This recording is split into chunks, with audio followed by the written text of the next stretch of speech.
Is it happening? Yes, it's happening. Okay. So this is all relevant to what we're talking about today. This is actually a good intro point for Virgo's lessons plan that's been put together for us. I did ask Virgo if they wanted to do the stream, and they said no, not quite yet. So that's okay. This is close. And Virgo does so much for our community already. So this is very, very helpful and great. So the lesson plan Virgo put together for us today is on polemics. So this is reflecting on Lenin's writing about the art of persuasion. So we've got the reading list up here, and then we have this little intro point. So Virgo, the way that I interpreted this is like the summary, and then we start with a conversation here with the objective, and then we read this point after. Is this correct? Did I get it correct when I looked at it last time? Yes, yeah. Virgo is keeping the whole community afloat. We fall apart without Virgo. Yes, top to bottom, essentially. Okay, great. So we're gonna do that, and I think this is relevant to what we're talking about. How do you recruit people who have different ideas than you? How do you talk to people who have different ideas than you? The person was like, how do I talk to my ANCOM friend? How do I talk to my wife's dad? How do I talk to these people who have different ideas than me? Because look, the thing at the end of the day is that socialism is deeply popular. Nobody is out here saying, no, I don't want a house. No, I don't want healthcare. No, I don't want education. Even if they say it, they don't really fucking mean that, right? They've just been brainwashed into saying that. So this is an important thing for us to remember and to talk about, right? Where's the common ground? Where's the opening? How do we talk to people? Yes. So Virgo says the objective of this lesson is to gain an understanding of Lenin's use of polemics, to understand the difference between principled and unprincipled polemics, and to begin to apply these lessons to our own content and communications about current events going forward. I think this is going to be awesome. I'm so happy about this. Polemics, according to the dictionary, is described as an aggressive attack on or refutation of the opinions or principles of another. A polemicist, or a person who practices polemics, is called an aggressive controversialist, a disputant. What does this definition offer us? At face value, with only the descriptive definition alone, we are given no indication that polemics is a style of debate with tact and strategy. The concept of polemics is left glaringly empty. It's simply an aggressive attack, a refutation of an opinion. The definition is too broad and vague to be useful to anyone. Even as a descriptive definition, it tells us very little about what the word means. Polemics has been referred to by writers and theorists as the art of debate, the art of persuasion, or the art of argumentation. All three of these agree the practice is an art. If we accept this as an art form, then we can only conclude there is technique and skill behind how it is used. Polemics were used by many of history's remembered theorists and philosophers, delivered through letters, published in written sources, and given in speeches to the masses as a way of finding new followers and acquiring support from the people. Lenin's works are often described as polemics, and once you can identify polemics themselves, you will see how Lenin used his words as a scalpel, cutting through the heart of each issue and addressing the problems directly. Lenin was a master at speaking past the people he was referring to talk about the issues the people needed to hear about. This is a key to polemics, and we can see this addressed directly in Lenin's letter, the use of sticking to the point in polemics. So this is going to be what we now read. So this is pretty short, so this is going to be an easy one, okay? Dear comrades writing for Novaya Zhinsk, you resent our criticism, which you call angry. And the context for this was written in 1917, all right? So year of revolution. We shall try to be mild and kind. To begin with, we wish to take up the two questions you raised. Can one seriously speak of control over production, to say nothing of regulating it, without ending the inviolability of commercial secrecy? We've maintained that Novaya Zhinsk has not answered this practical question. Novaya Zhinsk objects, saying that we can find the answer even in Rabachoya Gazeta. We cannot find it, dear comrades. Nor can you ever find it. Look more carefully, and you will see you cannot find it. You will pardon us for saying so, but Novaya Zhinsk has sinned, because while holding forth about control, it has not raised the practical question of the inviolability of commercial secrecy in a practical way. Second question, can one confuse the immediate introduction of socialism, which Novaya Zhinsk has been arguing against and which we have never suggested, with the immediate assumption of actual control over the banks and trusts? When, in answer to that, we pointed out that we did not propose to expropriate, regulate, or exercise control over the small-scale economy, Novaya Zhinsk commented that we had made a valuable confession, a legitimate one, but had done it over hastily. Have a heart, dear comrades. How can you call it over hasty when it is just a brief paraphrase of the long and detailed resolution passed by our conference? Or didn't you care enough to read that resolution? In polemics, one should stick to the point. It is harmful, in this kind of polemics to try to quibble the issue away. Now, this I think is really good reading. And basically what Lenin's saying is, you're dancing around the point. I call bullshit on you. You're just saying shit. And this is, I think, the way a lot of people talk, especially on the internet if you talk to people, right? They're just saying random things. They're not getting to the heart of the argument. They're throwing out random ideas. They're saying, well, I answered that. Well, you didn't. There's no ability to hide behind words when you are clear and principled in what information you're trying to ascertain. And to a lot of people who are interested in debate, especially political debate and political conversation, they hide behind catchphrases. They hide behind things they've heard once or twice. They hide behind these kinds of lazy techniques of just throwing a bunch of words at you and seeing what sticks. And this is why, for example, when I finally got sick of everybody being weird about North Korea, I was like, okay, you guys say that I'm spreading misinformation about North Korea. Tell me one claim I've made, leave it in a comment, and I'll address that one claim. If you leave a bunch of gibberish, I'm not going to be able to go through that. It doesn't make sense. Just leave one claim and we'll do it like that. And this is kind of the same technique you see Lenin doing. Like, well, you say, oh, if you find it, it's there. Well, I looked and I didn't. You can look and you won't. So just tell me the answer. Just do the one thing. Let's stick to the point. Here's the point we're trying to get to. Where is it? It's not there. And you can't write a whole essay and say it's in there somewhere. It's not. So this is exactly kind of what Lenin is doing here, right? He is so sassy. He is very, very, very sassy. It's very, very funny. I think that is, the use of sticking to the point. Get to the point. Don't drown me in context. Just get to the point. What's the actual point? Now, the next section coming on here, we've got a before reading that Virgo included that says, this letter was published in June of 1917, during the time after the February Revolution where the provisional government held official authority, but the Bolsheviks were slowly gaining support from the people. Lenin here writes about a Menshevik newspaper, Novaya Zhin, and criticizes their use of polemics for being vague and refusing to address the concerns the newspaper had originally brought up about the Bolsheviks.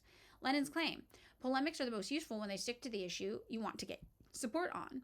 Lenin's claim that the Mensheviks' vague accusations prove that they didn't even read the Bolshevik stance, that their refusal to stick to the point shows them as dishonest, and accuses them of quibbling instead of engaging in principled debate. The use of the sticking point in polemics. Okay, yeah, so we should have read this before we read this. Sorry, my bad. So discussion questions. Can you think of a recent time in a political discussion where the other person in the conversation changed the topic or dodged the question by choosing to bicker about something else? I mean, we all exist on the internet. We probably can, right? Does anybody have any examples in their life they want to share in the chat for us to talk about? Big Gotko, have we considered Lenin was on the spectrum and didn't like it when people talked in mysticism because it wasn't literal enough? Should we name streamers? I mean, I think this is this is something we can all relate to. I mean, I talk about these all the time. So, when I'm talking about Russia and Ukraine and somebody is like, well, the USSR committed the Holodomor in 1930 something, and you're like, what the fuck does that have to do with the United States funding a growing Ukrainian Nazi movement? Like, what are you saying right now? Also, that doesn't even make sense. You don't even know anything about the Holodomor, right? That's a great example. Okay, Comrade Lilith says, I was talking to a friend this weekend about China. They mentioned Taiwan and Tibet, right? Okay, great. Yeah. No, I think this is good. I like this. If you were talking positively about China, and they're like, well, what about Tibet? What about Taiwan? Yeah. Right. People do this. And they think if they just say a lot of things very quickly in a circle around you, they won. And this is a problem I have with a lot of online debate styles as well. There's no structure, too. And a lack of structure allows this to happen also. It could be about straw men. Sometimes is how a straw man does things. Yes. Right? Yes. Taiwan, you mean Chinese Taipei. Topic jumping as well, though. Yeah, sometimes it is a real topic, but it's like a different thing, right? And it's like moving the goalpost. Well, now we're talking about this. And I like to call people out when they do that. Oh, okay, we're changing topics now. Okay, I see. We can change topics now if you would like. I call them out on that. They don't really like that. This Big Gotko, yes, it is the Shapiro method of Kirkin it mega style. Well, Kirk, R.I.P. We are free except for swipe. I mean, yeah, but it is. It really is. Yeah, it's this kind of internet debate style. It was so cursed. It was so good. Okay, you're talking to your sibling about Cuba, and they say, well, I have a friend whose grandmother's family is from the Soviet Union, and they were starving. Yeah, exactly. Vigatko's carrying the flame. Every liberal you argue with, right? It's so true. So what was the original topic? What was the quibble? How would you redirect that conversation today? And now, so this is the question. How do you redirect that? So if you're talking to somebody about Cuba, and they're like, okay, well, but my grandma's second cousin's dog sitter's brother's aunt, lived in the USSR and hated it. How do you redirect that?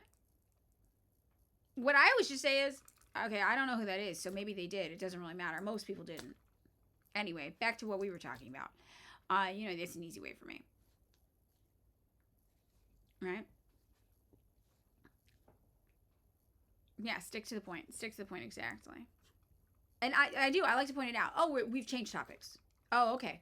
We can change topics if you want. Does that mean we're done with the last topic? I just go full autism on them. I just need some clarity here. We're done with that now. Okay. Lisa's family liked it. That's what we'll say. We'll say, well, I know somebody named Lisa Fevrel, and their family loved it. So, I don't know. Dude on TikTok trying to talk about Xinjiang and Tibet. You don't know anything about East Turkestan separatism. You don't know anything about the feudal slave state of Tibet prior to Chinese liberation. Fuck off. Yes. I mean, yeah. Yes. The CIA starved the most vulnerable populations. Your grandparents were among them. Another thing I do is when I'm talking to people who are like, well, I'm from Ukraine and I don't agree with you. I say, I'm really sorry that so much of my tax money went to your country propagandizing you, so you don't even understand the truth of what happened there. I really apologize for that. That's something I do. I take accountability as an American. I say, I'm really sorry, that my government did that to you. It's wild that you don't know what my government did in your country. Or sometimes people will be like, oh, and this American wants to talk to me about Russia and Ukraine. And I'm like, yep, I'm the third country involved in your shit. And if you're an American, you can use that whatever you want. It's a great one. Yeah, because we're involved. We're there. My tax money does that. Right. Obsidian, a year or two ago, my brother would take any chance to talk about drag queens and how they were groomers and would try to defend them as much as I could. I'm not too good at debate, so we'd usually think he won. One day he said that drag in front of kids was gross and normalizing sexuality. I asked him why he thought that and did he find them attractive, and he hasn't answered still to this day. Are you sexually attracted to the drag queens? Are you having a sexual moment? That's very funny.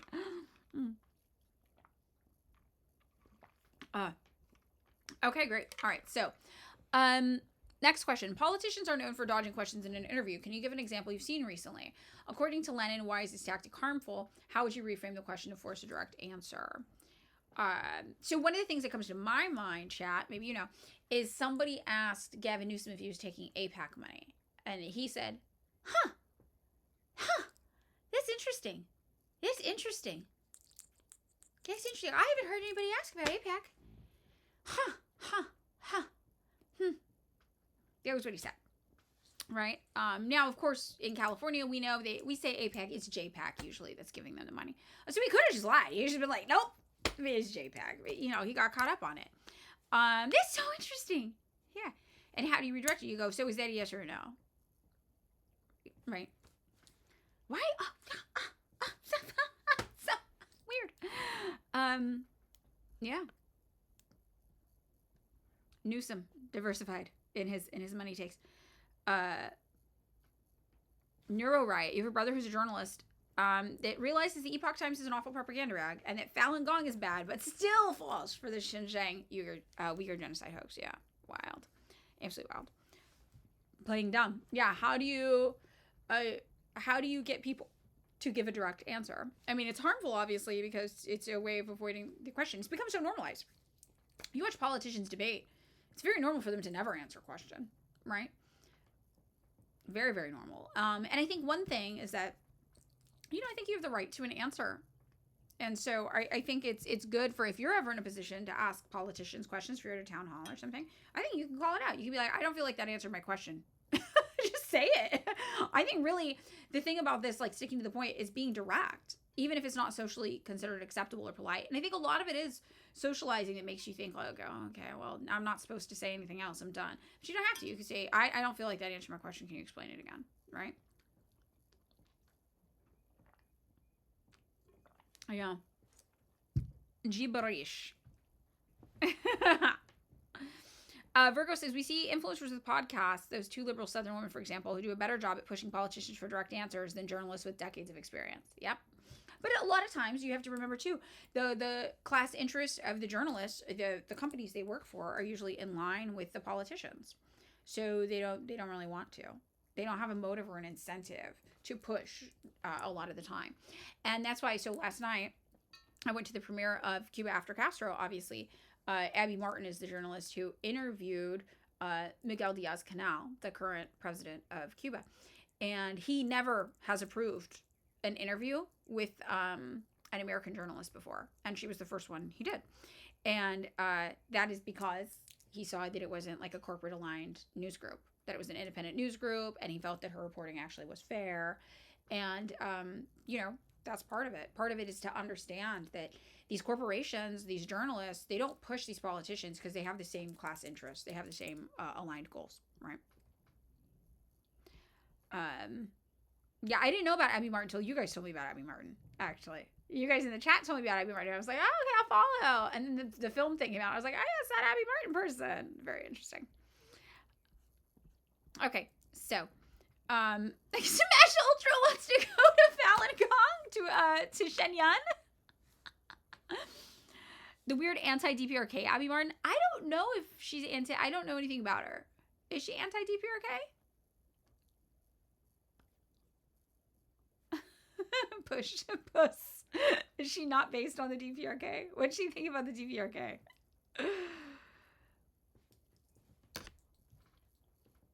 She's made slights against them. Oh, okay. All right, I see. Yeah. Interesting. That does suck. I don't know much about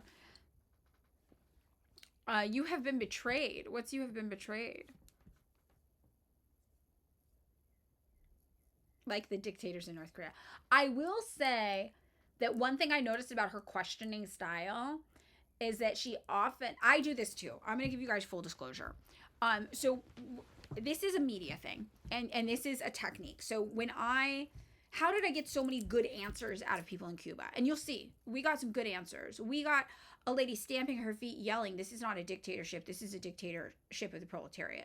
Sometimes the way is to word the question in a way to get the answer you want. And I don't know about Abby Martin's takes on DPRK, so I can't speak to that specifically. But when watching the movie last night, I noticed when she would do that. You word the question in a way that's almost insulting to the person answering, that reflects the way, idiots back home think about this issue. And it's because you want to get a very specific response that you can show to idiots back home who think about this issue. But to do it, you have to provoke a little bit of people to get to the point where they are mad, and they are mask off mad at the concept. And usually it's, well, what do you say to people who, and then it's this shit, right? Or sometimes, you know what I mean? So I'm not sure if that's maybe what she's done, but I did notice her using that technique. And if you didn't know anything about the political leaning of Breakthrough Media, for example, who put it out, you might think she was a little bit more liberal than she was on the issue, So it's like a softball question with a twist. Yeah. You're setting them up to give you the answer you want, but it's like an answer you is going to hit with your audience back home to debunk something. And that's something I do a lot when I interview people for things, stuff like that. So maybe, but I'm not sure. Again, I don't know. So, okay, let's get into the second part of this. So we're going to do the before reading now. This brings us to Lenin's second lesson on polemics, which is another letter. And another letter, rather. This lesson is similar to the first lesson about sticking to the point, that we must not avoid uncomfortable conversations or uncomfortable topics. Remember that not clarifying your position allows the opposition to do so for you. Before reading, Lenin wrote this letter to the editor of the legal Bolshevik newspaper from exile in July of 1912, so this is 5 years before.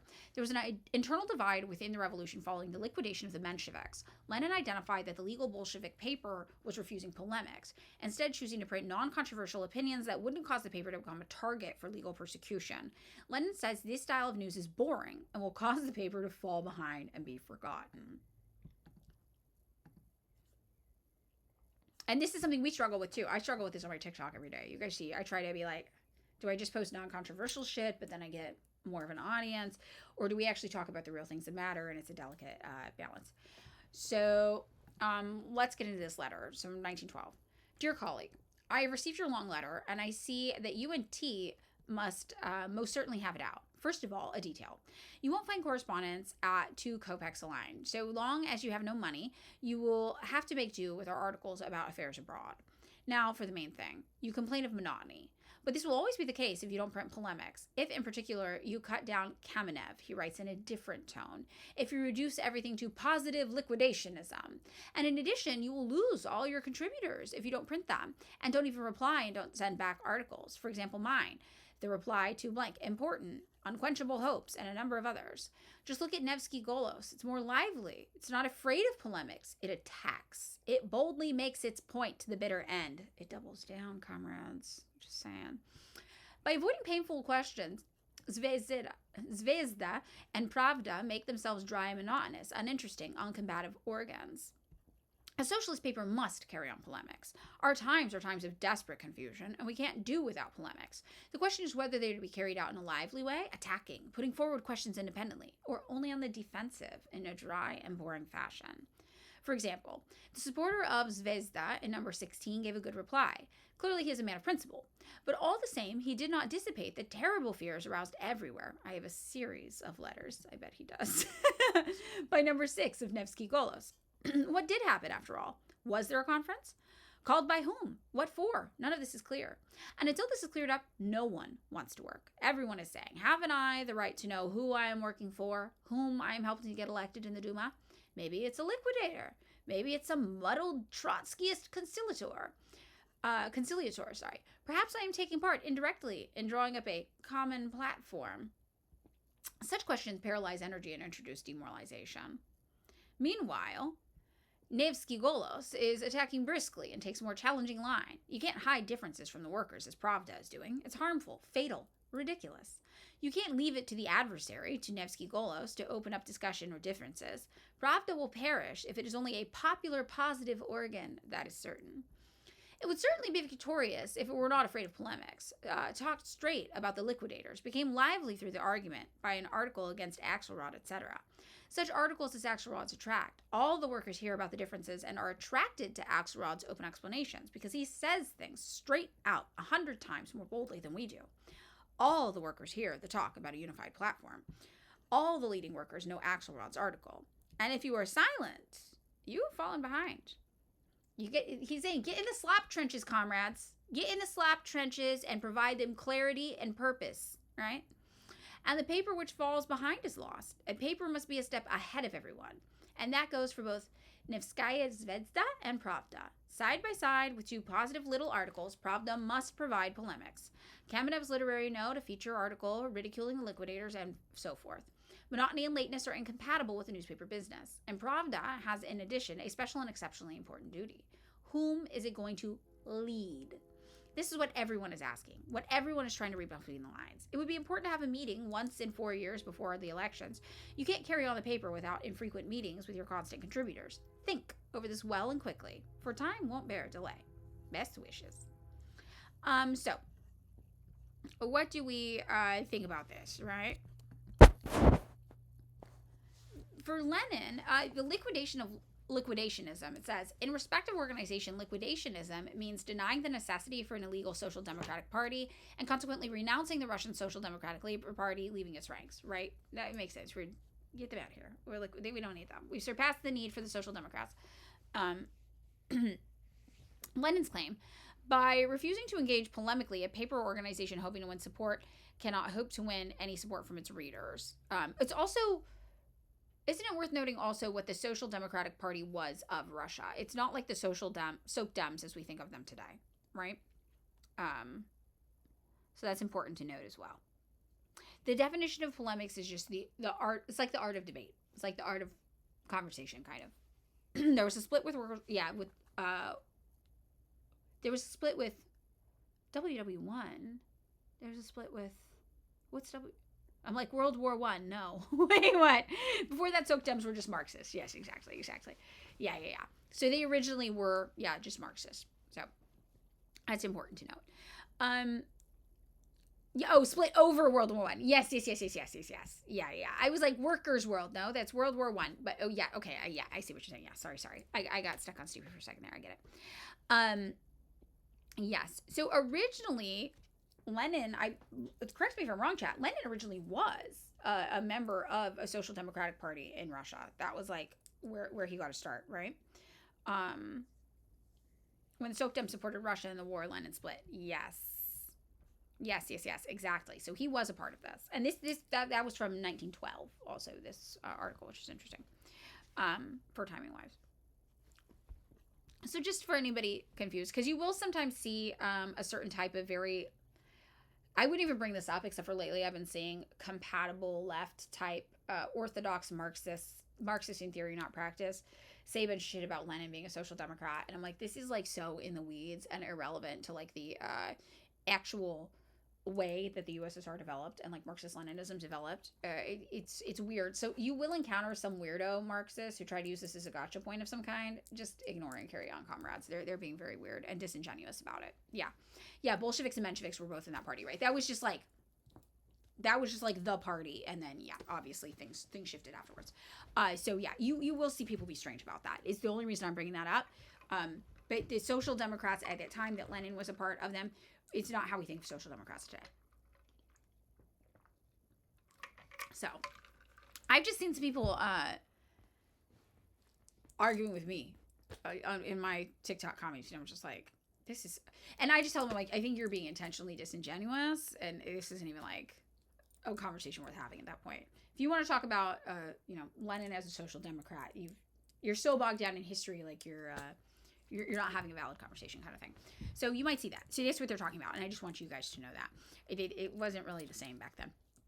Okay, so Lenin's claim: by refusing to engage polemically, a paper on organization hoping to win support cannot hope to win any support from its readers, and that publishing only polite articles concedes defeat on certain topics to the opposition.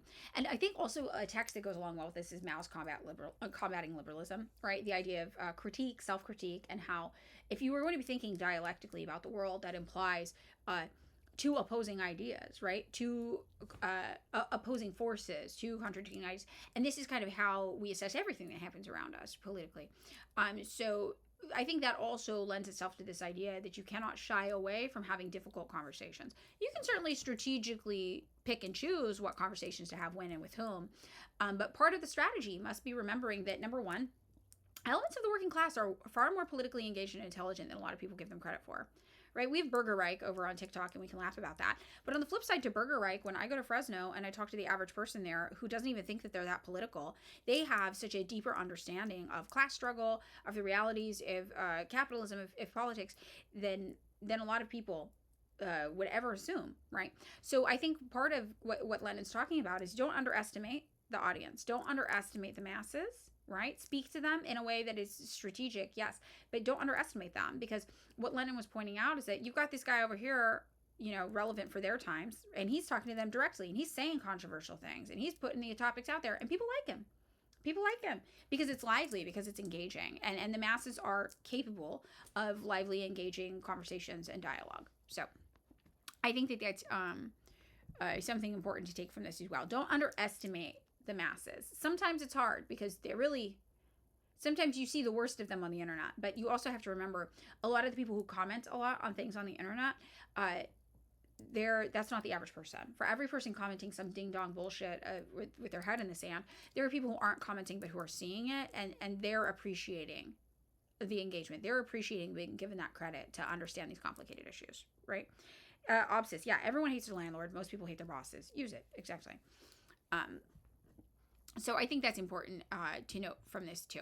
So yeah, so Lenin's saying by refusing to engage polemically, by refusing to have these hard conversations, by putting out these difficult conversations, by bringing up kind of engaging, lively, topical, and controversial sometimes ideas politically, a paper or organization is not going to actually win any support. If you're only just sticking to trying to be polite and not create conflict of any kind, you're going to fall behind. It's boring. It's not engaging. And that's not how politics works, basically. And I think that's correct. So now we are going to read the editor. The letters. Oh, we already read it. Sorry. I should have done that beforehand. I apologize. I'm getting familiar with the lesson plan. I'm sorry, Virgo. I don't mean to bastardize your lovely lesson. So name a boring politician and identify what makes them boring. Who's boring to you guys? I think Tim Walz is boring. I think Kamala Harris was boring. You know, these are boring people. Who else? Who else is a boring politician? Gavin Newsom's boring as hell. Jared Polis in Colorado. Okay. Biden was so boring. Oh my God. Kamala was so boring. Javier Becerra, so boring. Ted Cruz, so boring. Pete Buttigieg, yep. Cory Booker, all of them. All of them. Name an exciting politician. Who's an exciting politician now? Someone who's not boring, whether you agree with him or not. Who's exciting? You think Lenin? Lalo's exciting. Ramsey's exciting. Mamdani was exciting, whether you agree with him or not. He was an exciting politician. Bernie was exciting. Donald Trump is exciting. Right? Bernie and Trump are both not boring. And that's true. Trump always has some drama. Trump is like the Trisha Paytas of politics, right? Scheinbaum, not boring, right? Vermin Supreme, not boring. Kim Jong-un, not boring. Not boring. Maduro, not boring. Exactly. Yeah. Yep. She, not boring. Right. So, oftentimes, we'll identify what makes them boring. What makes them boring is they're too busy trying to play it safe. They're too busy trying to play it safe. They're trying to be palatable.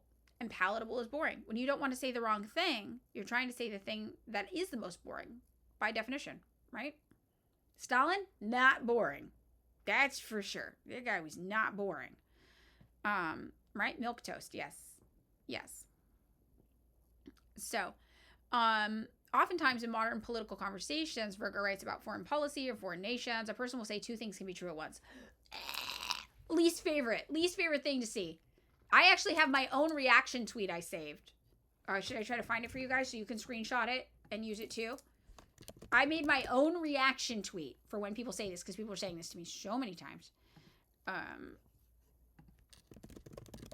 only logged into Twitter on my computer. I never go on Twitter on my computer.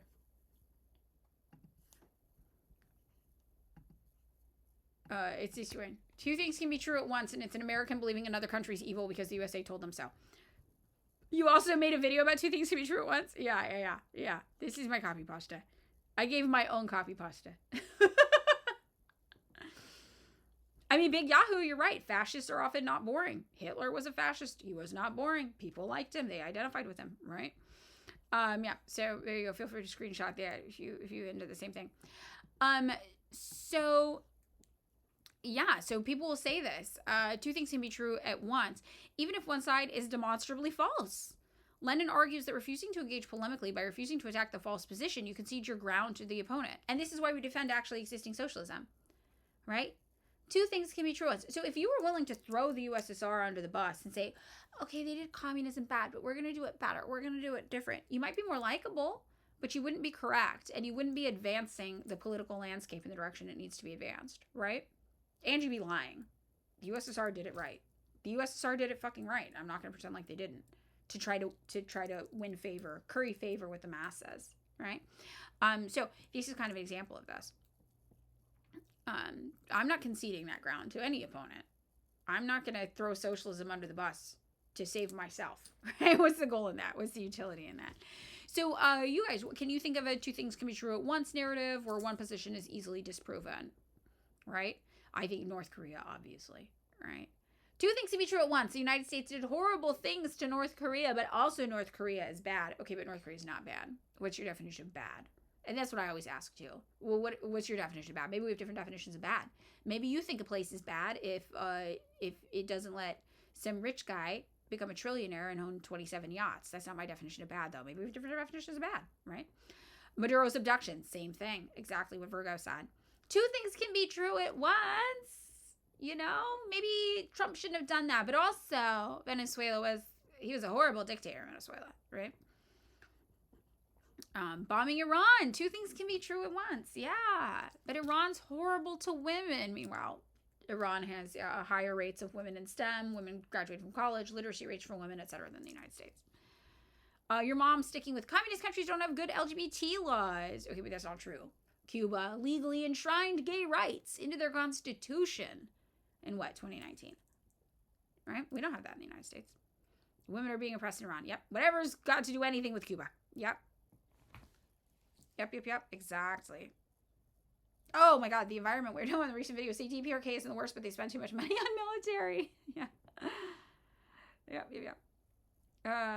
Communist countries usually have the most progressive LGBT laws in the world. Yep. So true. Never seen, this is a good comment from C. Welbs, never seen two things can be true at once benefit anything other than the military-industrial complex. Agree. Right? So, what would a polemic response to that argument look like? And that's what I say. Okay, but two things aren't true at once. You just made that one up. Here's the truth about that. You just made that up. So, right? Yeah. Okay. So, Lenin wrote this letter knowing that certain topics would make the newspaper a target for legal persecution. 9 of Nevskaya's Zvezda's 24 numbers would be confiscated and 2 editors would be fined. What are the risks of polemics in the modern day? Why would it be strategic to hold back? And when would holding back be a concession? I think this is a really good point. A really, really, really good point. So someone in my org, is a communist with liberal parents. And their liberal parents one day were like, so what, you just knock on people's doors and start talking to them about Stalin and the USSR and Cuba? And the person in my org was like, no, we don't start with that, and was like laughing. Just like, we start with how easy is it for you to afford your rent right now? Do you have health care? Are you making enough money? Are you able to buy groceries? That's what we start with. And I loved that because it's like, we don't hide it. Sometimes I knock on doors and you know what? People hear I'm a communist and they do start asking me questions about the USSR. They do. I answer honestly. I answer honestly when people do that. But usually they don't. So it's strategic in that case not to lead with Stalin didn't kill 1 billion Gandhi people in the Holodomor. That's not what you lead with. It's not strategic. Right? But if somebody brought it up, well, what about Stalin and the USSR? And I was like, yeah, fuck him. That would be a concession, and I'm not going to do that, right? So, you usually start with your fucking stupid Kim Jong-un is my daddy. Yeah. That's, so there is strategy involved. There's strategy, certainly. But that's the thing. It's like, there's certain things I might not lead with, but I don't hide them. I don't hide it. I never hide it, right? And that was my role on the internet for a long time. There's certain things I wouldn't lead with. I wouldn't have conversations about USSR on the internet because it was really controversial. I wouldn't hide it, but I wouldn't make videos starting out about that or about North Korea or about, these things. But then ultimately I realized it didn't matter because they were going to hate me anyway. As long as I didn't vote for Mamala 6'7" coconut brat, they were still going to hate me. So I was like, well, fuck it. If we're already controversial now we're going to lean into it. And that's how that happened, right? But I built an audience off of being strategic about what things I brought up, even though I didn't shy away from things.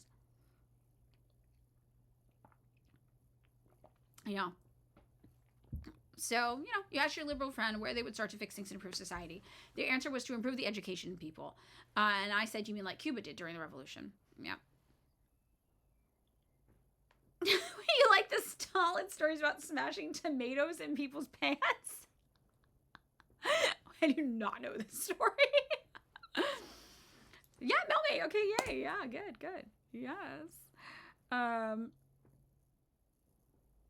Was Catherine the Great actually a progressive like the show says, Chung the Beast? You know what's funny is David will have a story for you about that.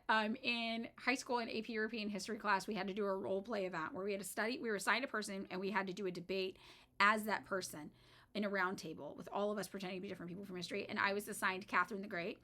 And I was so viciously attacked because I freed the serfs and then I re-enslaved them because they were annoying. Then by the end of the debate, I was just calling for everybody to be a serf and be enslaved under me in their room. And I was like, this is why you people don't deserve freedom. So no, she was not. First-hand experience, she was not very progressive. Cog the Cog says, on Sunday, I'm leading a discussion group about imperialism and the high stage of capitalism. Does anyone have any resources that would help? I'm looking for ways to apply the theory. We did a day on imperialism. And the YouTube video is still up. If you want to look, we might have pulled up some references in that. I don't super remember. Yeah, Mormons don't knock on your door and ask for tithing right out of the gate. Yep. I'm not tomato pilled. I don't know. Oh, good. Virgo has a research document on finance capital in the Argentinian debt crisis. That's pretty good. That's a good one. Yeah, in our video, we went over some things as well. Oh, back. Okay. I remember this. We actually looked at the Pro Wiki summary of imperialism, and it was pretty good. And they obviously have sources cited in that too. Go see what sources maybe they used. It was good. I was pleasantly surprised with it. We've always been Mormon. Did you not know you're in a Mormon stream?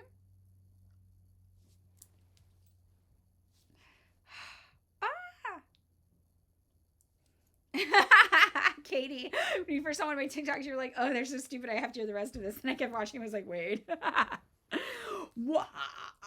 Yeah. Okay. So getting back into this, Lenin warns that refusing to engage polemically is dry and boring and that this monotony loses readers. But what makes a polemic worthwhile? And this is where the strategy and tactics involved. Lenin's next letter shows how even the opposition's polemics can be useful when the class differences are made clear to the reader. Before reading, Useful Polemics was written by Lenin in 1906, even earlier. It was published in a daily newspaper that Lenin was the de facto editor of. After only 2 weeks of publishing, Tsarist police forces shut the newspaper down. In Useful Polemics, Lenin sarcastically praises the Gormilkin attempts to discredit the peasant union because the polemic was self-defeating. Lenin found this self-burn by the Gormilkin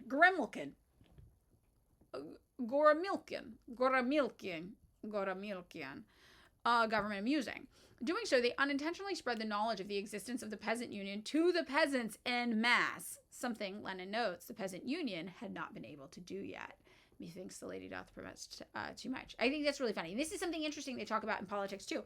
Sometimes a controversy will hit, right? And you're like, do I address this and run the risk of making it bigger? Or do I just see if it'll silently just go away? And that's something I've done dealing with my social media account too. Sometimes people say some weird shit and I'm like, if I make a video replying to this, more people are going to hear this fuck-ass opinion that's not true. But if I ignore it and it gets big enough, then it's like, well, then I have to respond, you know? Oh, yeah, Stalin's Georgian, yep. Mm-hmm. Which is interesting too. Streisand effect. Yep, Streisand effect is exactly what we call it, Brody. Yep, where you draw more attention to something. Yeah, than if you just ignored it. So, Lenin's claim was that the Goromilkian polemic did two things. First, the narrative and language exposed the government as being pro-landlord. Even though it was presented as being in the peasants' best interest, the advocacy for landlords did the opposite. The second thing it did was spread the peasant union position, which the peasant union didn't have the resources to do itself, thereby amplifying the peasant union to most of Russia. Lenin calls this exposing the true class war and explains that even though it was written by the opposition, the polemic is useful at doing this. So we're going to read Useful Polemics. All right. Also short. So more than half of the Goremican, okay,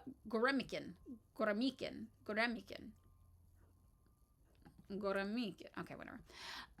Government's long communication on measures for improving the conditions of life of the peasantry is devoted to polemics against the views of the peasants and talk, rumors, as the Goromicans contemptuously call it, that is going on among the people.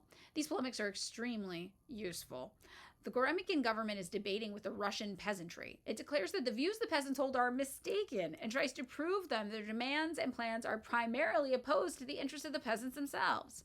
Now, it is exceedingly praiseworthy, gentlemen of the Goremican government, that you should try the art of gentle persuasion. He's so sassy.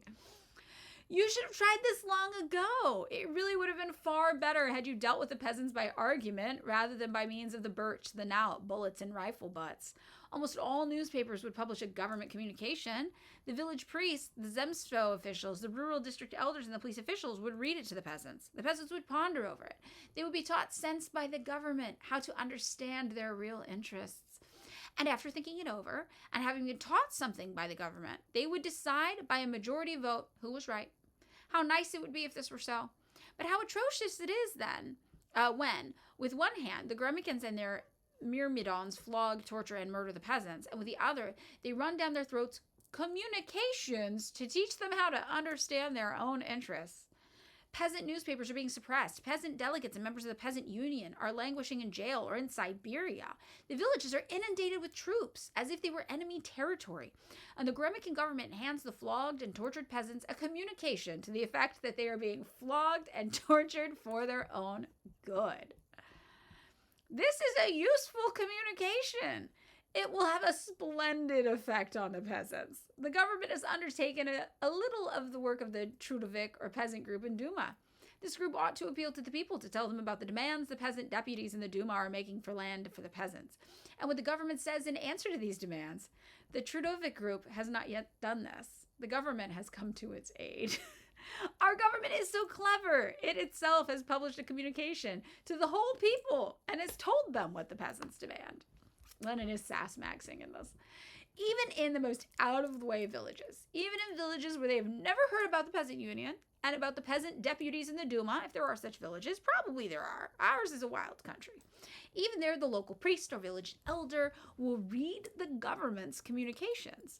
The peasants will gather around, listen quietly, and then disperse. And afterwards, they will gather again with no officials present, and they will begin to talk. They will discuss the government's assurances that it and the bureaucrats are not protecting the interests of the landlords. They will chuckle and say, oh no, they wouldn't dream of such a thing. They will discuss the statement that voluntary sale of the land by the landlords, particularly if it is done through the medium of government officials, will be far more advantageous to the peasants than compulsory alienation, perhaps even without redemption payment. He will chuckle and say, what fools we have been to not have realized up to now that it is far better for us to obey the landlords and bureaucrats than decide matters for ourselves. But perhaps the peasants will not only chuckle. Perhaps they will reflect over something else, and not only with laughter, but with rage. Perhaps they will decide for themselves not only where truth lies, but how to attain it. Our government is so clever. He's saying, you fucking idiots, you're about to spark a peasant revolt. Which is funny. He's very, very funny. So incidentally, Mr. Muromtsev, the cadet chairman of the State Duma, tells us not to use the word government. It is wrong, if you please. The Duma, too, is part of the government. We must say the cabinet. Then we shall conclude, just like gentlemen do, the Duma is the legislature, and the cabinet the executive. The Duma is part of the government. Kind Mr. Muromtsev, kind cadets, they have so painstakingly studied the German books on state law that they know them by heart. They know the business better than Goremican, who, in his communication, does not say a word about the Duma, but refers all the time to the government. Who is right, Goremican or Muromtsev? Muromtsev. What should we say, cabinet or government? Goremican is right. His refinement, his somewhat subtle mind, caused him inadvertently to speak the truth.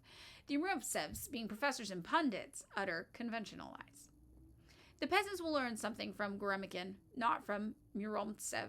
They will want to settle accounts with the government, not the cabinet.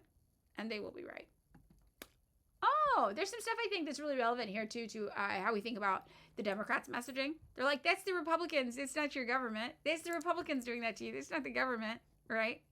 We hear that all the time from liberals. They're like, well, that wasn't, that's not the government. That's just the Republicans. And you're like, well, I think it's the government. I think it's the government. Harumph, harumph, harumph. The names in Russian really messed me up. I did try to learn Russian for a while, and I got okay at it. But, you know, famously now, the only sentence I remember how to say is the horse is eating butter. So whenever I meet somebody who speaks Russian, I tell them the horse is eating butter in Russian. And they're perplexed with your accent's really good. You should keep studying. Yeah, it's only Trump. It's not U.S. policy. It's just Donald Trump. Everything's just Donald Trump. Yeah, I know. It's random. It's just a fun sentence to say. Loshat jest masla. Loshat jest masla. Loshat jest masla. Loshat jest masla. It's just the horse is eating butter. It's just fun. I just like that. I also like saying the word bread. Chliap. Chliap. Chliap. What the fuck is that? How is that bread? I don't know. I don't know how good I am at pronouncing bread. I don't usually say bread in front of people. It's very vulnerable. It's a hard word for me. Chliap. Chliap. So, yeah, the bread might be bad. Okay. So, we've read this now. Discussion questions. Think of a time when the government or organization that published a critical statement or condemnation of a movement that instead backfired and amplified its reach. Antifa. They blew Antifa up so much. Now everybody wants to be Antifa, but Antifa doesn't even really exist. Chliab. Bo real Bolshevik. Thank you. Is it chliab?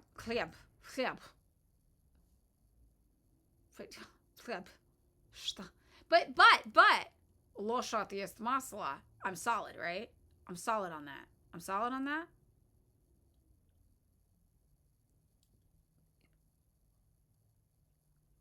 No. Hard H.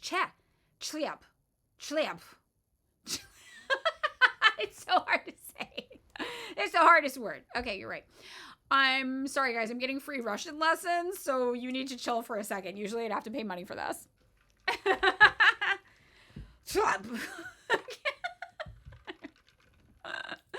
Anyway, Losha yes masla. Let's continue. Okay. What else is an example of a time the government published a critical statement of something that backfired? No, just the chliab. Yeah, thank you. See, thank you, Nadia. Thank you. I've been told it's quite good. Yeah. Not bad. Okay, yes, Malrich. Luigi isn't a movement, but Luigi. Yes. Watergate, interesting. It's like how Israelis pronounce Hamas. Hassan Baker.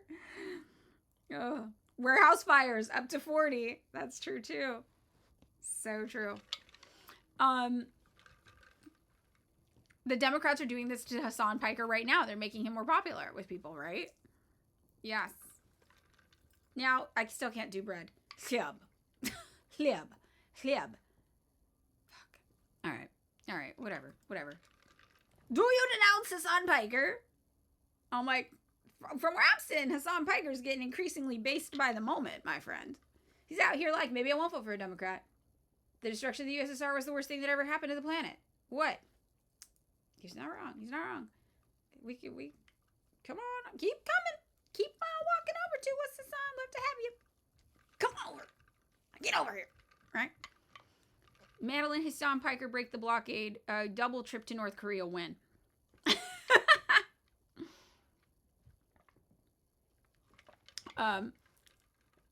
Okay.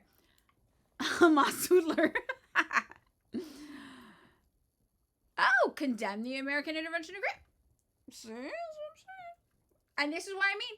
The more you get politically educated, all roads lead you to where we are. So I'm jealous of all the people who got here early. Yeah. So, yes, he's about to be thrown under the bus, like when everyone said I personally was the reason Trump won the election. Yep, exactly. Democrats are going to make work of him in 2028. Yes. Okay. So, yeah, this is something we see happen though. This kind of thing where you draw more attention to something instead. Lenin read the propaganda by the Gormakin government and realized it was subliminally revealing their true agenda. At face value, the government claimed to be pro-peasant, but their language was actually pro-landlord and anti-peasant. Can you think of a political statement by a person in power that exposed their true motives? What was the surface level meaning, and what were their true intentions? I feel like this is something similar to something Gavin Newsom does a lot, right? With the homelessness thing. But I mean, the photo op, really. It's not even words. It's the photo op. Gavin Newsom wanted to clean up homelessness, right? So he posted a picture of him literally destroying unhoused people's belongings. And it backfired. It was like, oh, you are a ghoul, right? You are a ghoul. Which is, share screen. Sorry, share screen. Thank you. Share screen. There's share screen. So I'm going to show the Gavin Newsom image I'm thinking of. And now it's a thing people search for. People search for this. So he wanted to show that he cared about the homelessness issue in California. And then he posted pictures like this, doing a photo op, which also, I didn't realize he didn't have a chin like that. I thought his face was shaped differently. I didn't realize that. But this, and he didn't, I don't think he realized this looked ghoulish to us. Right? All roads lead to Big God. Come on, excess! Bad Big God go. No. Oh, Mike, sorry. I know, I don't know where it is, honestly. Hello, where are you, microphone? Should I look it up? I'll look it up right now. Hold, please. Okay, wait.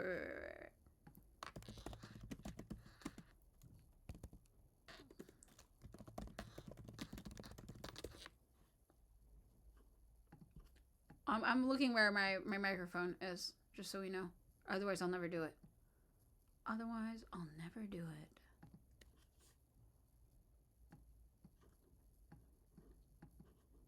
MacBook Pro 16. What year is this from?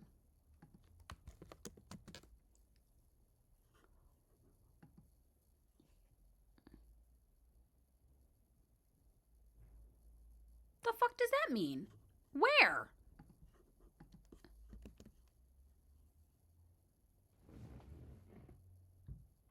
I'm looking for it.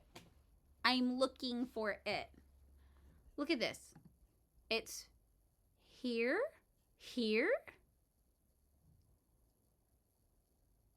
What happened to fancy mic? Well, the cable got all fucked up.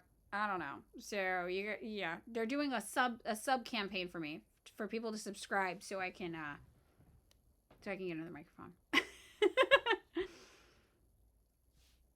I'm tapping gently. Don't be alarmed. Can you hear it?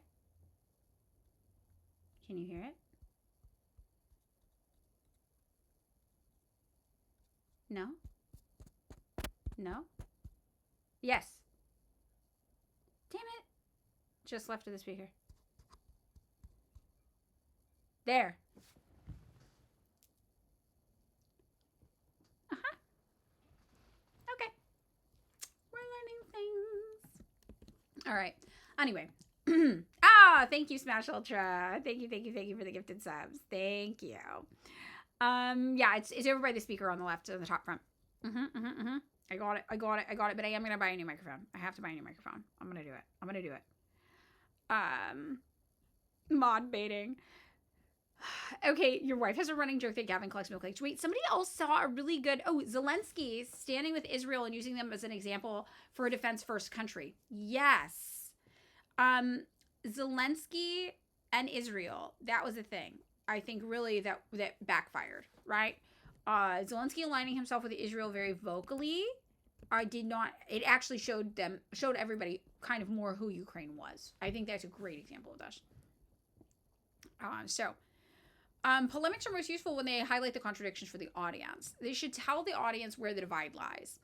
It is to be understood that our opposition also uses polemics, and sometimes this can be useful. Other times, unprincipled polemics by our opponent gives us an opportunity to attack and to take down their position directly. This brings us to our last letter from Lenin, where he does just that, and tells us the difference between principled and unprincipled polemics. So our before reading says, The Guilty Blaming the Innocent was written in 1905. Lenin addresses directly his opposition with the RSDLP, the Menshevik newspaper, Iskra, for having attacked the Bolsheviks with what Lenin called unprincipled polemics. He referred to a specific issue published by Iskra and claims it was vague, twisted the words of the Bolsheviks, and dodged answering important questions it posed while simultaneously making slanderous accusations. Lenin said this exposed Iskra for being unprincipled and used this letter to earn support before the Third Congress later that year. Lenin's claim: principled polemics are honest, direct, and stick to the point. They don't mince words, avoid uncomfortable topics, twist the words of your opponent beyond their meaning, or attack personalities. Principled polemics will always bring the topic back to the forefront of the conversation and refuse to disparage personalities. So I think sometimes we should be able to disparage people's personalities as a little treat, but I think we should agree that is not useful or principled. That is just us getting a little special treat where we get to disparage a personality for fun sometimes. And Lenin does that. We do that sometimes. Just as a little treat. We're only human. Gavin Newsom. We're only human. Okay. So, this one's a little longer. So, this is going to be the final one. All right. Iskra number 92 contains an article, The Zigzags of a Firm Course, purporting to show that in reality, the period is not at all maintaining the principles and the line of the old Iskra firmly and consistently, but on the contrary is zigzagging in the wake of the new Iskra. Strictly speaking, this allegation is too ludicrous to merit serious consideration. What strikes us here is not the content of the new Iskra polemic, for it has no content, but its methods. These methods are worth considering. Upon examination, they reveal that there are polemics and polemics. The old Iskra was disliked for its polemics, but no one ever thought of calling them unprincipled. The new Iskra is despised for its polemics because their unprincipled nature is evident to the mass of the party members engaged in practical work, and the consistent Rabotoi dialoists, as well as the conciliators headed by Plekhanov. It is our intention to show the reader with what methods these polemics operate. Let us follow Iskra step by step. The period is leading the party towards a split, it says. This is not true. All who've studied the party crisis, not from old wives' tales, but from documents, know that it was the minority that split the party immediately after the Second Congress, and that it did so clandestinely by setting up a secret organization. Iskra is engaging in hypocrisy now, and is misrepresenting the facts. An open split may evoke hatred, but a secret split can only evoke contempt. Sorry. The period wants no secret split. That's all there is to it. Furthermore, they want to charge us with contradicting ourselves on the question of autonomy and centralism. Lenin, they allege, asserted in steps that autonomy is a principle of opportunism, whereas now the Bureau of Committees of the majority itself is in favor of the broadest possible autonomy for local committees. Lenin maintained that bureaucracy stands in the same relation to democracy as the organizational principle of revolutionary social democracy to the organizational principle of the opportunists, where now the Bureau of Committees of the majority itself complains of bureaucracy. This is the substance of their accusation against us. This charge, too, was built on downright falsehood. In Steps and before Steps, in his letter to Iskra, Lenin cautioned, declared, reiterated, and emphasized countless times that the phrases used against bureaucracy, for autonomy, etc., were extremely vague, that they were open to any number of different constructions and could be made to mean almost anything. And this is something you'll see me do a lot when I talk to people. When they say, well, is North Korea good? Is Putin good? I'm like, what does good mean? What does that mean to you? I don't know what good means to you. This is very, very vague. And it's opportunistic language, right? So sometimes it's useful to define terms. Well, how are you defining this term? What do you mean by good? What does that mean? So you want to not have things be vague like that, right? Yeah, define good. What's good to you? And this is the example I gave earlier. If you think it's good for somebody to own 26 yachts while other people sleep on the street, they don't have that, so they're not good. You're not going to like that. I don't know what you think is good. I don't fucking know you, man. Right? So, interesting. I think important.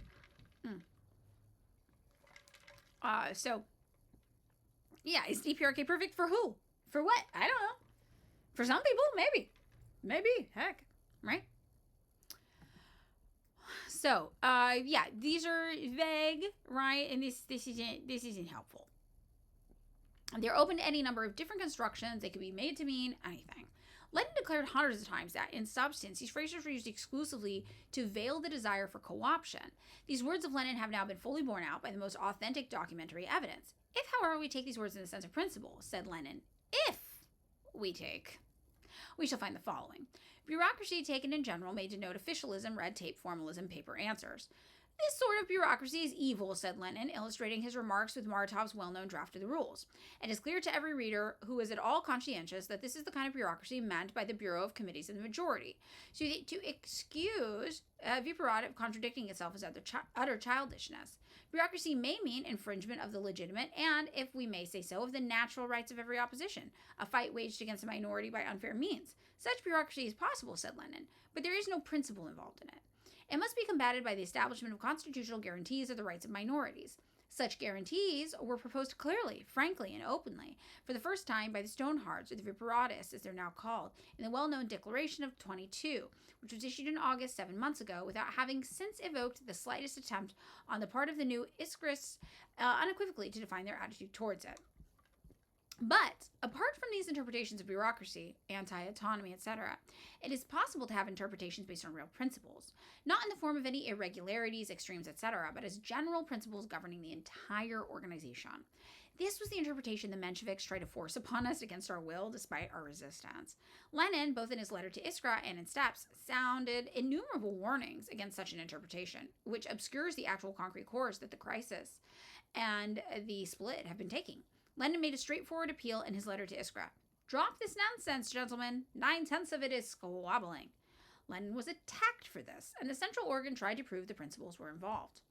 Well, if it was so, Lenin replied, and the vibratists will always reply, then the principle of autonomy is really an opportunist principle for a social democratic organization.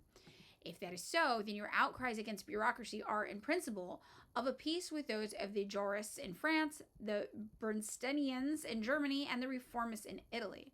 That is how the matter stands. And to prove it, one only has to study the party crisis from documents, and not from the assurances of friends. Lenin had told the Bundesliebe at the Second Congress that he would defend the autonomy of any, even a Tula, committee against petty centralism. Lenin did not utter a word against such guarantee of such autonomy in Clause 8 of our party rules. The principle of autonomy, however, was never defended either by Lenin or by the Bureau of Committees of the Majority. It was defended by Akimov, by Lieber, by the new Iskris. It's not difficult, of course, to confuse the issue in the mind of the unenlightened reader by tearing words from their context, regardless of the circumstances under which they were used and their original meaning. But newspapers that employ such methods and polemics can only expect to be treated like Novoye Vremya. So, let us take the pamphlet, A Worker. And also, this is really relevant to me. I used to, as a punk rock teenager, kind of talk about this idea of bureaucracy a lot. Because, the idea of bureaucracy, that can be a vague term, and that's what we're talking about here. You can choose to define these things however you want. You guys know I joke I'm radically pro-bureaucracy. And that was really an important part of my political development. I decided I was radically pro-bureaucracy. And that was me just being kind of funny. Because people always talking about bureaucracy is bad, bureaucracy. Well, what bureaucracy? Bureaucracy do what? Define this. What are we talking about? And this is kind of the same conversation going on here. Oh, okay. All right. If this is how you're interpreting bureaucracy, sure. Yeah, fine. It's bad. But that's not exactly what's going on, right? Yes. So, let us take the pamphlet A Worker. What essentially is the point that Iskra confuses? It is that certain unprincipled people have only let themselves in for it with their shouting above the principle of autonomy and the like, since the only reply could be a demand for the elective principle. Thereupon, these people began to beat a retreat. The Virpadists, on the other hand, have always held that talking big and flaunting the principles of autonomy and democracy is indecent. But if the rules require serious practical amendments along the line of democracy, as far as is feasible under Russian conditions, let us discuss them openly and above board. Vipurod challenged A Worker to produce, if he could, any passage in social democratic literature where the necessity of drawing workers into the party committees is put as clearly as Lenin put it. A Worker, led astray by the new Iskris, replied in print that he accepted the challenge. It turned out, however, that he did not understand what accepting the challenge implied, for he did not point out any such passage, but only threatened to give it to Lenin, to get even with him. Naturally, Viperod left these terrible threats unanswered. Now, let us take again the question of a single center. Lenin, it is alleged, said in Steps that it was the opportunists who stood for a single center, whereas now this is the position of the Bureau of the Committees of the Majority. Again, the same gross distortion of facts, with an eye to the uninformed or inattentive reader. Whoever wishes to read Steps will find on page 28, mention of which is so studiously avoided by the Iskra columnist, that long before the first article written by a Bolshevik against two centers, Ryadovoy's articles on our misunderstandings, Lenin had written that the idea of two centers took into account the temporary, mark this, and special requirements of the Russian social democratic working class movement and the existing conditions of political slavery, with the initial base of operations for the revolutionary assault being set up abroad. The first idea, the author of Steps goes on to say, and once in regard to the idea of centralism in general, as the one matter of principle had, according to the plan of the old Iskra, to pervade the entire rules. The second being a particular idea necessitated by temporary circumstances of place and modes of action, took the form of seeming departure from centralism in the proposal to set up two centers. Now, we leave it to the reader to judge the methods of controversy employed by our party's Novoye Vremya. Iskra simply tries to mislead the reader by keeping back from him the fact that, one, Lenin pointed out long ago the temporary, particular significance of the idea of two centers, and two, that therefore Lenin never explained the opportunist defense of a single center by general principles, but only by temporary circumstances of place and mode of action, by circumstances under which the opportunist wing of the party actually stood for and had to stand for a single center. That the old Iskra was a bulwark against the struggle against opportunism is a fact. That it was the opportunist wing which constituted the minority at the Congress is also a fact. Why then should it be a matter of surprise that Vow, now probably is what that is. Sometimes, I think they read them wrong now. When the new Iskra has turned out to be opportunist, and when those in Russia have shown greater firmness in principle and party consistency than those abroad, the temporary circumstances have changed. We should not at all be surprised now if the Rabashai Dialois, Martinov, the Marsh, and the new Iskris all took up a stand, say at the Third Congress, for two centers, while all the Bolsheviks, or nearly all, stood for one. It would only be a change in keeping with the temporary circumstances in the method of struggle for the same principles of revolutionary social democracy, the principles of the old Iskra for which Lenin and the Bolsheviks fought and continue to fight steadfastly.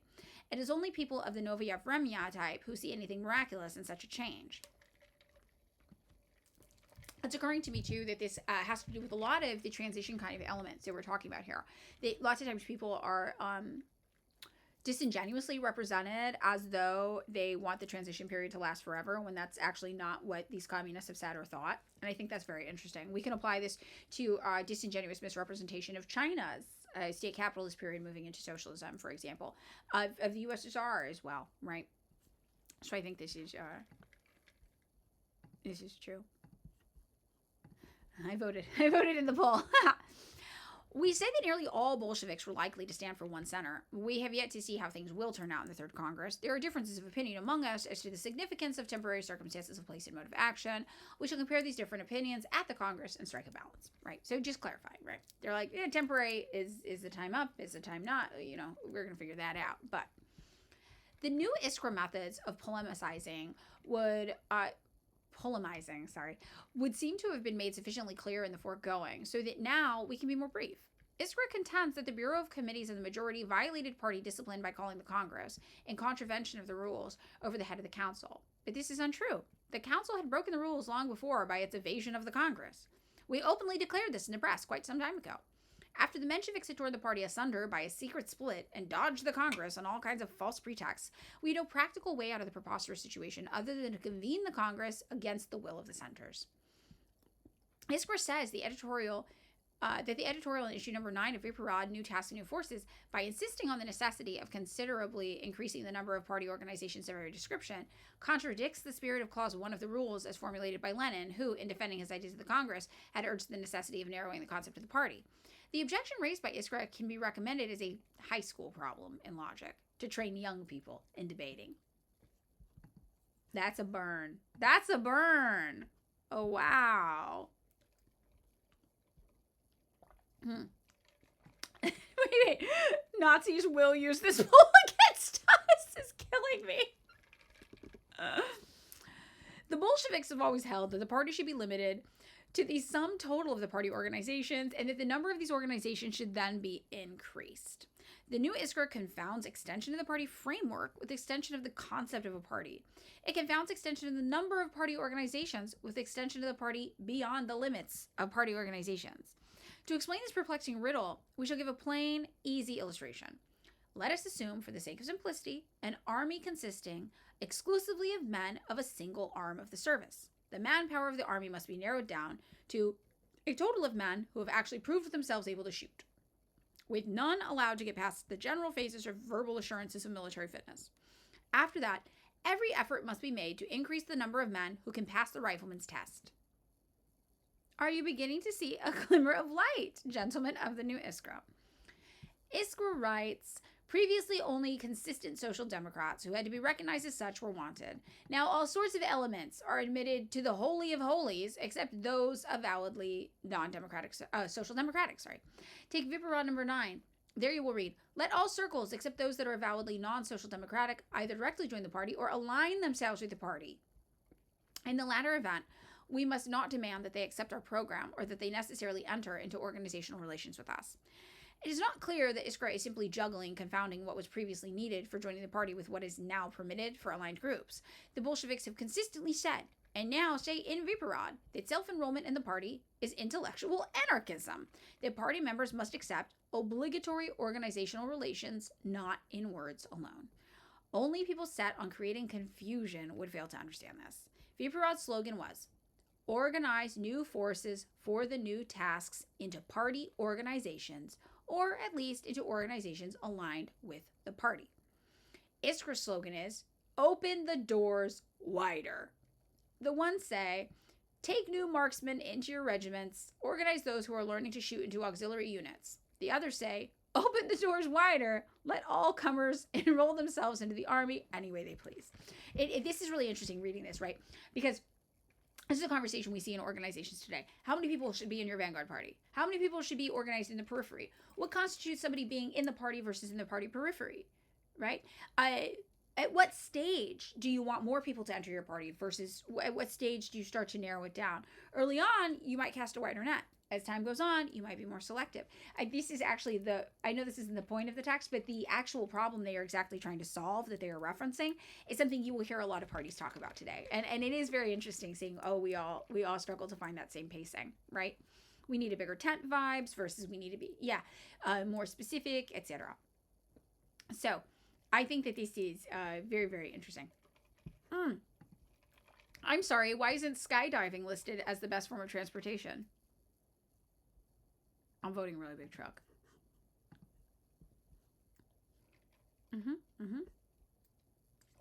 So, we've car but not boat. Are we even communists?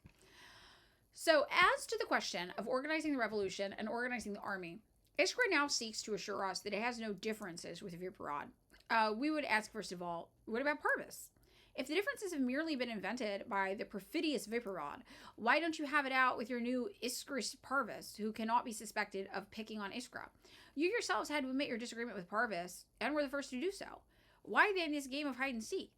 Essentially, the new Iskra argues here against Viparad in the very manner in which Rabachai Diallo used to argue against the old Iskra.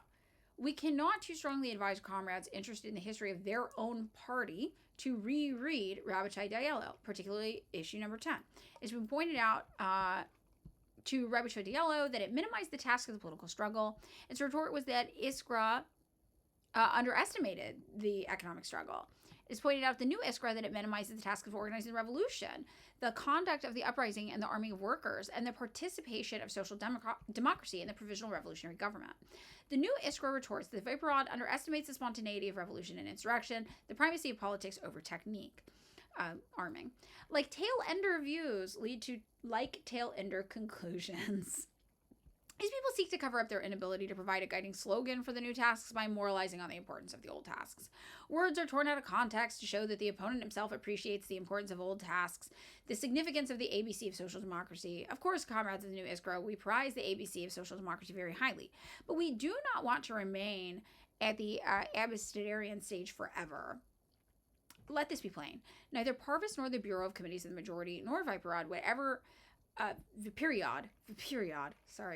Viper Rod just sounds cool, but that's because I'm an American who grew up watching action movies. So, like, my instinct is like, Viper Rod. But it's clearly not how this is pronounced, but I'm probably going to keep doing it. Because Viper Rod just sounds cool. Clearly these people would not think of disputing the elementary truth that the workers themselves can, will, and must arm, even without the organizations in the party. But Iskra makes its famous self-arming a slogan. Then, of course, everyone smiles at the sight of such a worshipful attitude towards spontaneity. When Iskra, correcting Parvis, discovers a new task worthy of the lubrications of Krishevsky and Akimov, the task of arming the workers with a sense of the burning necessity to arm, it is only natural that it should meet with nothing but ridicule. If at a time when the new tasks of arming the masses, organizing street fighting, etc., have been added to the old tasks of social democracy, Iskra hastens to belittle these tasks, which we have scarcely begun to tackle, with its disparaging sophisms about technique and its secondary role. If instead of supplementing the old, customary, constant political tasks of the party with a new task of technique, Iskra argues about the separation of the former from the latter, then, of course, everyone regards such arguments as a new variety of tailism. In conclusion, as a curiosity, we would mention Iskra's attempts to discard its sterling reputation as the author of the famous no-panic-mongering theory. Iskra itself now calls this a famous question and tries to prove that the Bureau of Committee of the Majority, too, advocates no panic-mongering, when in its leaflet on the insurrection, it recommends caution in destroying property belonging to the petty bourgeois, except in cases of absolute necessity, so as not to frighten them needlessly. Ah, Iskra exalts. So you, too, do not want to frighten people? Isn't this just too precious? An argument with Zemstvo men, not to cause a panic during a peaceful demonstration, as compared to a warning against the unwarranted destruction of property during the uprising. And again, remember, we've talked about this before. This brings in a lot of, again, I know it's not the point because we're talking about the nature of structuring a debate or an argument or a counter argument or engaging in misinformation or information. But we can take so much, right, from this. This is a conversation we were just having. Is lighting a trash can on fire to protest the revolution? And this is the same problem they're trying to solve way back 100 and some odd years ago, right? It's the same question they're having here, right? Saying don't cause panic during a peaceful demonstration. Now all of a sudden you're saying that's the same as don't destroy property during the uprising? This is not the same. A peaceful demonstration is not the uprising, and we know that, right? So I think that this is just a little fascinating insight. They're still trying to solve the same problems we are. Are you lighting trash cans on fire? Are you doing PR? Or is it the uprising? And that's the same thing they're trying to figure out here. In the first case, it is demonstrations of a higher type. In the second, the base contemptible technique of armed street fighting. Just one slight question, friends. Why is it that every social democrat agrees and will agree with the advice not to frighten the petty bourgeoisie needlessly during an uprising? And why, on the other hand, did your plan for a Zemstvo campaign become famous among social democrats by your own admission? Why did Parvis and many others from your own ranks protest against it? Why are you yourselves, to this very day, ashamed to publish this famous plan? Is it not because the advice contained in your notorious letter was as irrelevant and ridiculous as the advice of the Bureau is indisputably correct and generally accepted by social democrats? Boom. Okay, so this is this final thing. And this is an example. This is a long read compared to what we looked at, but you can see this is really an example of how to lay out, a counter argument, disagreements, how they can be settled. So let's get into the discussion now. So, where are we here? Yes. Lenin's claim was that principled polemics are honest, direct, and stick to the point. They don't mince words. Principled polemics will bring the topic back to the forefront of the conversation. And this is way back. The guilty, yes. So the discussion is, Lenin said that attacking personalities instead of engaging with ideas themselves is unprincipled. Think of a political argument you have heard recently where one person resorted to personal insults instead of answering a question. What was the question, the insult, and how would you respond as a principled polemicist? So this is a combo. So when people resort to attacking individuals, that's obviously not principled. That's something you do as a special treat because sometimes people make you mad. But when people do that, instead of asking a question, or answering a question, what does that look like? So for me, the thing I get all the time is that somebody's just like, oh, you're a Russian bot. They don't want to engage with anything I'm saying. They're just like, Russian bot. In their head, that's an insult, right? So we get that a lot. Anarchists also do this quite a bit. Oh, you're red fash. Oh, you're just red fash or whatever. I do it sometimes. Madeline Pendleton's Millionaire Landlord. Yeah, that's a funny one. I do. I'm just like, oh, that's just a left com. We don't have to talk about that. I mean, I do the same thing. I think I'm guilty of this to some degree. And I do dismiss people based on these things about their personalities because I'm like, I guess that's their politics still, though. Left com is politics. Anarchist is politics. Virgo. It says, every time someone mentions me... It's true. The stuff they come up with about me is absolutely wild. Very, very interesting. But yeah, they will try to find something personally about you to attack rather than engage with what you're saying. Very, very wild. So how do you respond? How do you like get these conversations back on track? Like when somebody's like Russian bot to me, I'm like, what do you say? I'm just like, I don't know. I usually just respond lol. But I don't think that's effective at getting a conversation back on track. I'm just like lol, because it's such a cop-out. It's like, oh, okay. Everybody I don't like is paid by Russia, sure. You double down on the facts. I'm literally Big Gotko's landlord, yeah. That's true. Big Gotko got free rent this month, though.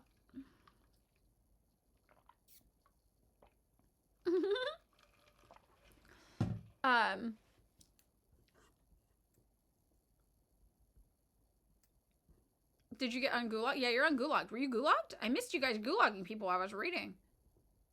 Did someone give Big Gotko the controls, or was it Kubashi?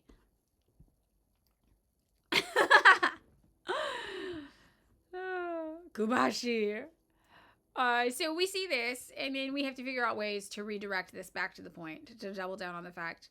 Also, it's just like, what does this have to do with anything? You know?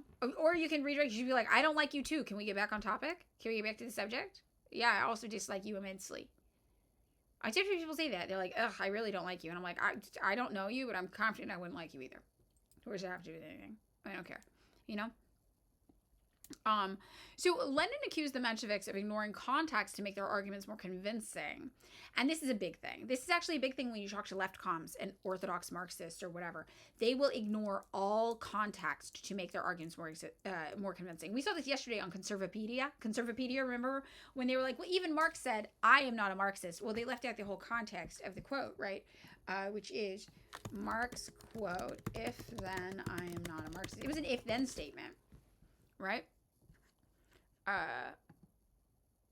And this was, well, this is referencing that. I need the original. He used it to talk about this one guy in particular. I'm only finding the references to it. Where is the real one? If anything is certain, it is that I myself am not a Marxist. But it is about, in particular,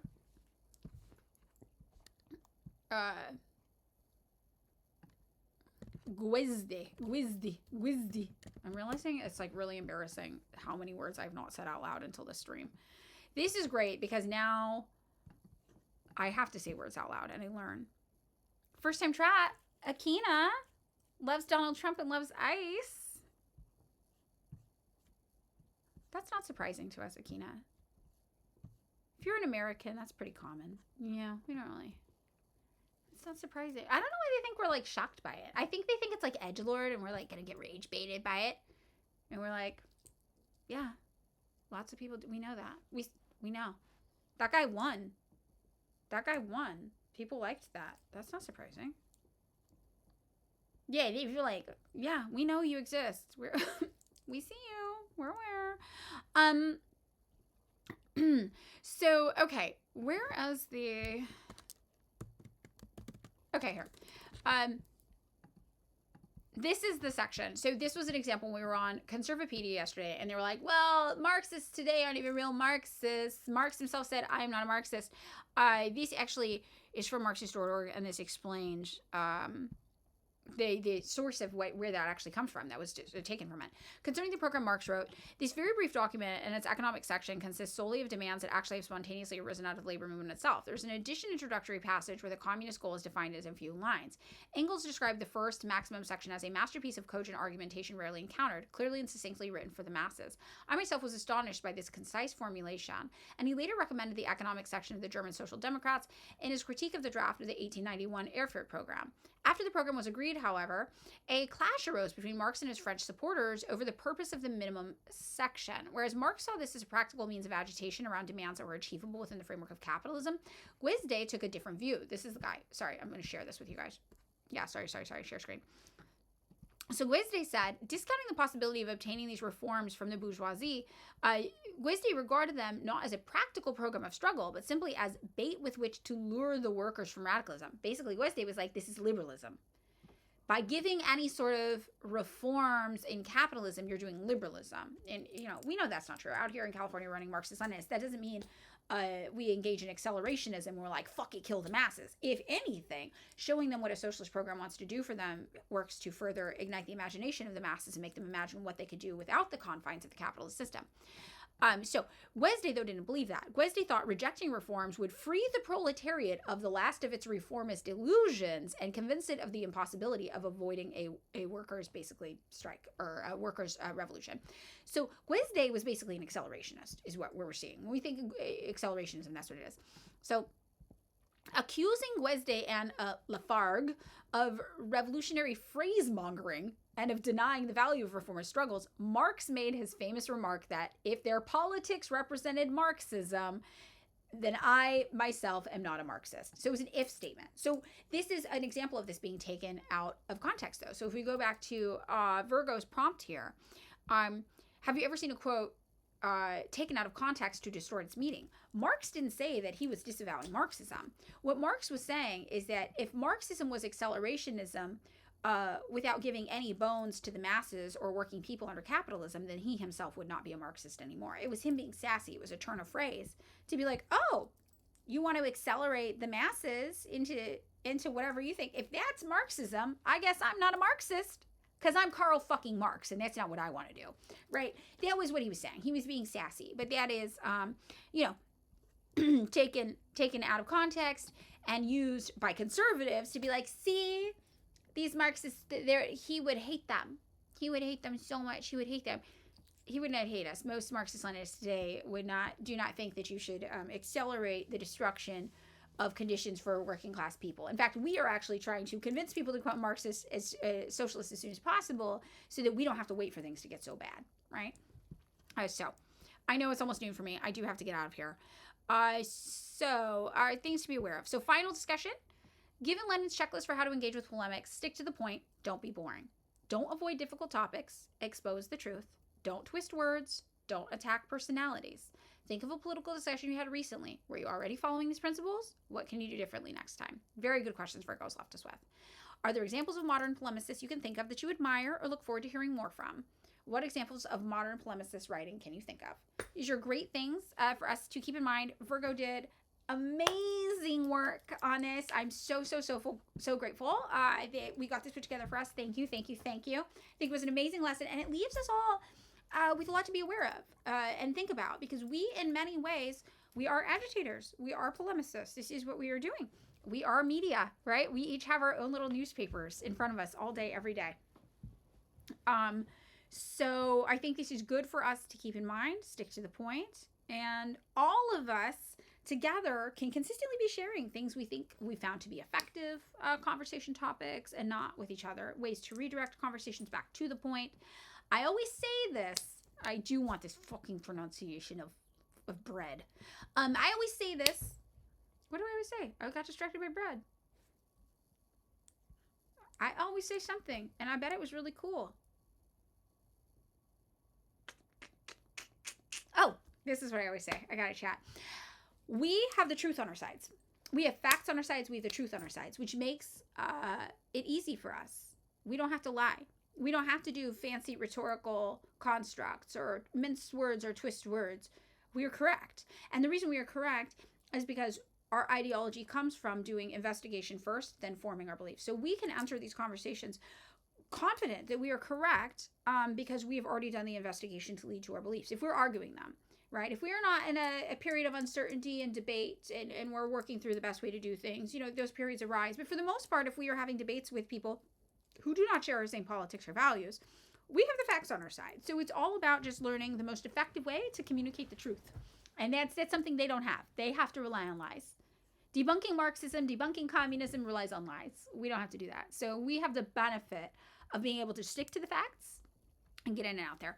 Okay, so everybody, in honor of Lenin's birthday, go tweet polemically. And for me, I'm going to learn how to say fucking bread in Russian for once and for all. Okay? Let's do it. Let's do it, chat. Хлеб. That's what I was saying.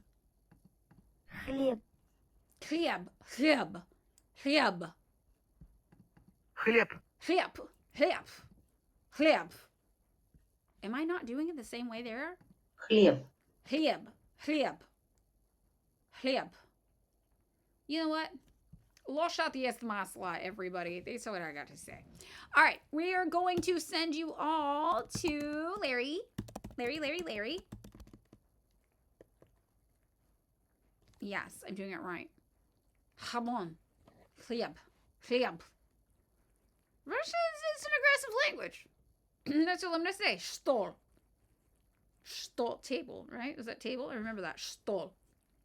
You know what else I remember? Mama doma. Mama doma. Mama doma. Stol. Okay. All right. I'm out. Привет. Привет. Пожалуйста. Привет. Oh, Big Yahoo, why you gotta do this to me? So much. Спасибо. Спасибо. Спасибо. It's not great. It's not great. Okay, I'm sending you to the raid. I'll work on my Russian. I'll work on it.